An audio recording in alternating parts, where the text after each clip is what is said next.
Next topic है हमारा, देखो, प्लांक डिस्ट्रीब्यूशन लॉ। ये एक बोस-आइंस्टीन स्टैटिस्टिक्स का एप्लीकेशन है। So in applications of BE statistics most important is the explanation of distribution of energy in black body radiation. For this consider a cylindrical vessel having vacuum in it. मान लीजिए cylindrical vessel हमने लिया है, अंदर क्या है, vacuum है, ठीक है, एंड फिटेड विथ पिस्टन, इसके अंदर एक पिस्टन भी लगा हुआ है, पिस्टन लगा हुआ है जो आगे पीछे खिसक सकता है। The walls of this vessels are perfect reflector and a small speck of matter whose surface is perfectly black. ठीक है, ब्लैक बॉडी है बेसिकली ये। According to Planck, when electromagnetic radiation interact with the matter they behave like particle. ये Planck ने कहा था कि electromagnetic radiation जब मैटर से इंटरेक्ट करती है तो पार्टिकल की तरह करती है। Thus the radiation energy inside the vessel can be assume like a gas. तो अंदर जब ये रेडिएशन से भर जाएगा तो प्लांक ने ये कहा था कि ये अंदर भरी हुई गैस की तरह बिहेव करेगा, ठीक है। और बेसिकली गैस की तरह बिहेव करेगा तो गैस के तो मॉलिक्यूल्स होते हैं, लेकिन अब अगर केवल एनर्जी है तो मॉलिक्यूल किसके होंगे? तो प्लांक ने ये कहा था कि अब जो होगा वो एनर्जी का, रेडिएशन का पार्टिकल होगा और उसे नाम दिया फोटोन, ठीक है। तो हमारे पास उसके पार्टिकल क्या होंगे? फोटॉन्स होंगे। प्लांक ने कहा था कि energy of each photon is h nu. H nu होती है हर फोटोन की एनर्जी, और मोमेंटम कितना रहेगा? H by lambda. De Broglie wavelength का फॉर्मूला याद कीजिए, ठीक है। The number of photon is not constant because photon can be absorbed और emitted by the speck of matter. तो हमारे पास यहाँ पे ये जो वेसल्स है इसकी दीवारों से फोटोन का अब्सॉर्प्शन भी हो रहा है और फोटोन का इमिशन भी हो रहा है कंटिन्यू, तो फोटोन का नंबर चेंज हो रहा है। Hence, to determine the energy distribution in equilibrium condition that delta n equal to 0 and delta एक प्रीवियस लेक्चर में हमने कहा, प्रीवियस लेक्चर हमने बोस आइंस्टीन में पढ़ा था, तब हमने लगाया था टोटल नंबर क्या रहेगा? कांस्टेंट रहेगा, और टोटल एनर्जी भी क्या रहेगी? कांस्टेंट रहेगी। तो ये रिजल्ट हम यूज करेंगे। The result is that for photons the undetermined multiplier alpha is equal to 0। Photon के लिए हमने जो अल्फा कांस्टेंट यूज किया था प्रीवियस लेक्चर में वो क्या लेना है? 0। So now Bose Einstein statistics हमारे पास किस फॉर्मूले में आ जाएगी? ये आ जाएगा, ये देखो, करेक्ट। हमारे पास फॉर्मूला क्या आया था? Ni by g i is equal to 1/e की power alpha plus beta epsilon i -1 होता है। अल्फा हमने अभी के लिए 0 मान लिया और बीटा हमारे पास क्या होता है? 1/kT होता है। तो बी अल्फा की जगह 0 रखो, बीटा की जगह केटी रखो और हमारे पास फॉर्मूला आ जाएगा ये। एनर्जी ऑफ वन फोटोन हमारे पास कितना आ रहा है? एच न्यू आ रहा है, और अगर इसका मोमेंटम निकालेंगे तो हमें पता है कि मोमेंटम जो आएगा वो कितना आ जाएगा? एच बाय लेमडा था, करेक्ट। लैम्डा कितना होता है? लैम्डा होता है न्यू बाय सी। तो यहाँ पे रखो न्यू बाय सी, तो यह आ जाएगा हमारे पास एच न्यू बाय, सॉरी उल्टा लिख दिया मैंने। हमारे पास लैम्डा इज इक्वल टू कितना आता है? सी बाय न्यू आता है। तो लैम्डा की जगह फॉर्मूला रखोगे सी बाय न्यू, तो पी इज इक्वल टू कितना मिल जाएगा? एच न्यू बाय सी। एच न्यू एनर्जी होती है तो एप्सिलॉन अपॉन सी आ जाएगा। अब the energy spectrum of photon being discrete but it can be assumed like continuous spectrum. Energy का स्पेक्ट्रम जो है वैसे तो क्वांटम मैकेनिक्स में डिस्क्रीट ही होता है, लेकिन मान लीजिए कंटिन्यूअस स्पेक्ट्रम अगर मिलता है, ठीक है, तो हमारे पास size of the vessel is very large in comparison to wavelength. सारी वेवलेंथ की रेडिएशन हमें वहां पे मिलती है, ठीक है। As a result the difference of energy of allowed energy level is very small. In this case GI can be replaced by G epsilon D epsilon and Ni by Dn। अब देखो, क्योंकि हम डिस्क्रीट को continuity से replace कर रहे हैं, तो GI क्या होता था? नंबर ऑफ सबसेल होता था। अब वो कंटिन्यूअस रेंज होगी, एक रेंज होगी, तो हम इसे G एप्सिलॉन और डी एप्सिलॉन से रिप्लेस करेंगे। इसके अलावा जो Ni था वो समेशन Ni नंबर था, गिनने लायक था, उससे हम छोटे से रेंज में कितने नंबर ऑफ पार्टिकल आएंगे उससे करेंगे। तो उस कंडीशन में हमारे पास ये वाला फॉर्मूला कंटिन्यूटी की वजह से क्या आ जाएगा? यहाँ पे तो Ni की जगह आ जाएगा Dn आ जाएगा, ये G हमारे पास इधर जाएगा और इस G की जगह हम क्या लेंगे? G एप्सिलॉन D एप्सिलॉन, तो वो आ जाएगा नीचे E की पावर एप्सिलॉन अपॉन KT आ जाएगा और -1 आ जाएगा। बस ये वाला फॉर्मूला हमारे पास हो गया।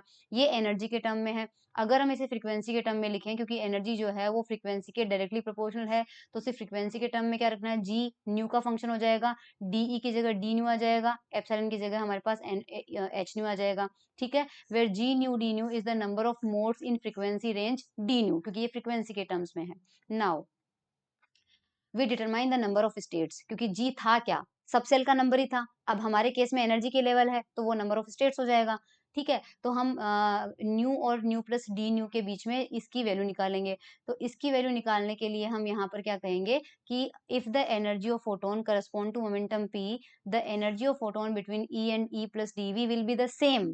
अगर हमारे पास ई से E plus d E range में फोटॉन्स रहेंगे वो उतने ही रहेंगे, क्योंकि हर एनर्जी के करस्पॉन्डिंग मोमेंटम होता है, तो P से P प्लस dp रेंज में रहेंगे। इस कंडीशन में हमारे पास हम क्या करेंगे, इसको काउंट करने के लिए हम एक स्फेरिकल सिमेट्री लेंगे, क्योंकि P के 3 कंपोनेंट होते हैं, Px, Py, Pz। तो हम क्या करेंगे, due to spherical symmetry the momentum element between P and P plus dp in the momentum space will be a spherical shell of radius P and thickness P। ये मतलब समझाती हूँ। इनका कहने का ये मतलब है कि अगर आपको वो टोटल नंबर काउंट करना है, तो आपने ये बोला है कि आपको P से लेके P प्लस dp के बीच की रेंज का पूरा हिस्सा चाहिए। तो आप क्या करोगे, मोमेंटम स्पेस बनाओ। मोमेंटम स्पेस में जो एक्स होती है वो होती है Px, Py और Pz। इसमें एक आप स्फेयर ड्रॉ करो और उसकी रेडियस आप रखो P, और उसके बाद में एक और स्फेयर ड्रॉ करो और उसकी रेडियस रखो P प्लस dp। तो इनके जो बीच का वॉल्यूम होगा, इस बीच के वॉल्यूम में आने वाला हर पॉइंट जो होगा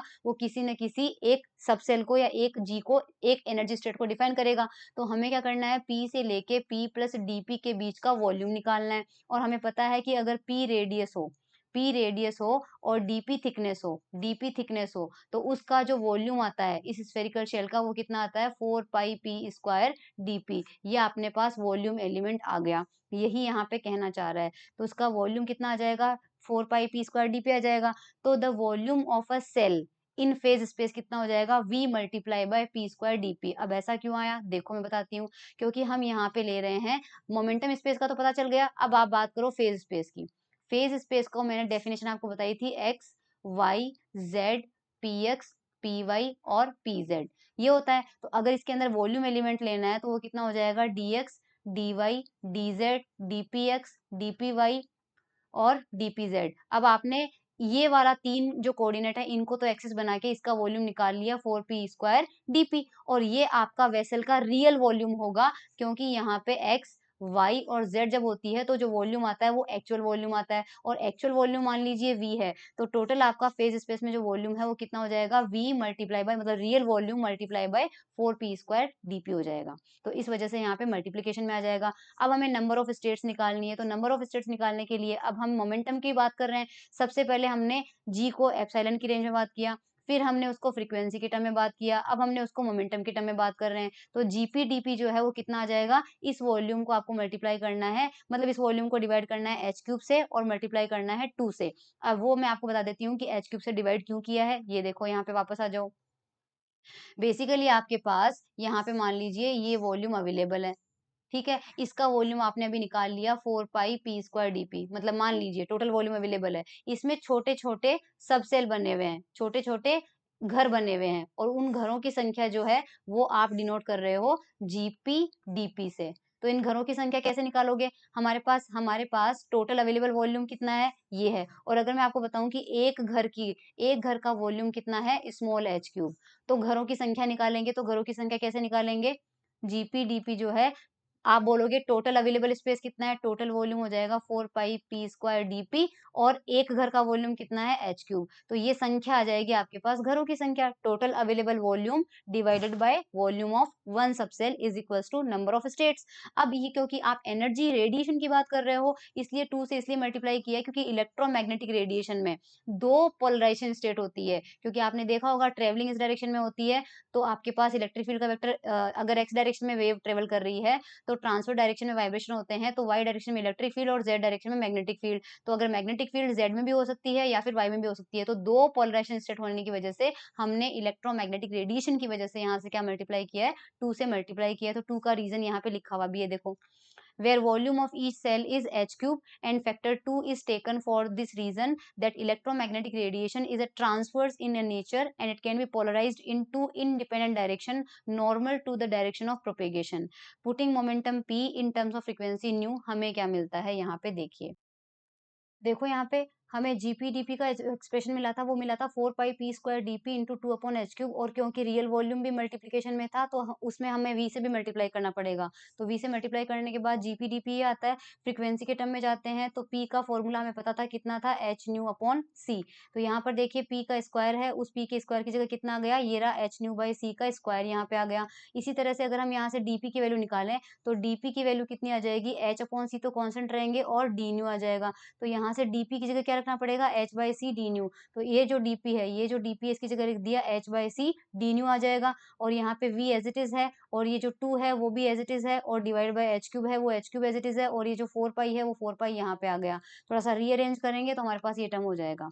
now the number of photons in between new and new plus D nu. तो अपन को क्या करना पड़ेगा, नंबर ऑफ फोटोन निकालना पड़ेगा। नंबर ऑफ फोटोन हमने पहले ही देख लिया था, फॉर्मूला जो था dn कितना था, इफ यू रिमेम्बर वो जी न्यू डी न्यू था, जी एप्सिलॉन डी एप्सिलॉन था, अब और ई की पावर एप्सिलॉन अपॉन के टी -1 था। अगर फ्रीक्वेंसी में करते हैं तो कितना हो जाएगा, जी न्यू डी न्यू और ई की पावर एच न्यू बाई के टी -1 था। तो जी न्यू डी न्यू का जो एक्सप्रेशन है वो यहाँ से मिला है, ये वैल्यू है यहाँ पे पुट कर देंगे। पुट करने के बाद हमारे पास आ जाएगा इक्वेशन नंबर 7। ठीक है, अब हमारे पास हमें पता है कि द एनर्जी ऑफ फोटॉन्स, अगर नंबर ऑफ फोटॉन्स ये हैं तो इनके corresponding then now the energy of photon is h nu, therefore the energy density होती है एनर्जी पर यूनिट वॉल्यूम। तो इस पूरे एक्सप्रेशन को क्या करना है, v से डिवाइड करना है। तो v से डिवाइड कर देंगे तो यहाँ पे एनर्जी डेंसिटी आएगी, तो सबसे पहले टोटल एनर्जी निकालनी पड़ेगी। तो नंबर ऑफ फोटोन कितने हैं, dn, एक फोटोन की एनर्जी कितनी है, h न्यू, तो dn की कितनी होगी, dn इंटू एच न्यू। ठीक है, और पर यूनिट वॉल्यूम लेना है तो क्या करना पड़ेगा, v, तो ये आ जाएगा हमारे पास dn h new upon v। तो आप यहाँ पे dn की वैल्यू यहाँ से रख देंगे, तो dn की वैल्यू यहाँ से रखेंगे, और ये वाला जो फॉर्मूला होता है ये प्लांक डिस्ट्रीब्यूशन फॉर्मूला होता है। ठीक है, अगर लैम्डा के टर्म में निकालना है तो nu is equal to c by lambda होता है, और d nu is equal to minus का c upon lambda square d lambda होता है। तो जहाँ पे आपके पास न्यू है वहां पे ये रख दीजिए, जहाँ पे आपके पास डी न्यू है वहां पे आप ये रख दीजिए, लैम्डा के टर्म में भी फॉर्मूला आ जाएगा। So this is Planck's distribution formula which is an application of Bose-Einstein statistics.